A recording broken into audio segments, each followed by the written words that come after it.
શહેરમાં સાર્વત્રિક વરસાદ વરસ્યો। રોડ રસ્તાઓ પર વરસાદી પાણી ફરી વળ્યા। વહેલી સવારથી જ અહીંયા વરસાદ વરસી રહ્યો છે। વહેલી સવારથી જ વાદળછાયું વાતાવરણ સર્જાયું છે અને સતત વરસાદ વડોદરા શહેરને ભીંજવી રહ્યો છે। આ દ્રશ્યો જે આપ જોઈ રહ્યા છો વડોદરાના આ દ્રશ્યો, અનેક રોડ રસ્તાઓ પર વરસાદી પાણી ફરી વળ્યા છે।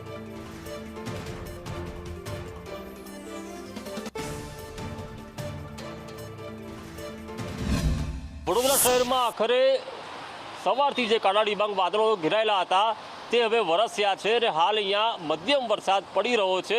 પહેલા ધીમા છાંટા પડ્યા, ત્યારબાદ આ વરસાદની ગતિ વધી છે, પવનની ગતિ પણ વધી છે, તેના કારણે વાતાવરણમાં ઠંડક પ્રસરી છે। હાલ શહેરના નિઝામપુરા, છાણી, ફતેગંજ, અકોટા, ગ્રામ્ય વિસ્તાર, તમામ વિસ્તારોમાં હાલ અહીંયા વરસાદ પડી રહ્યો છે। આ રીતે વરસાદે જોર પકડ્યું છે।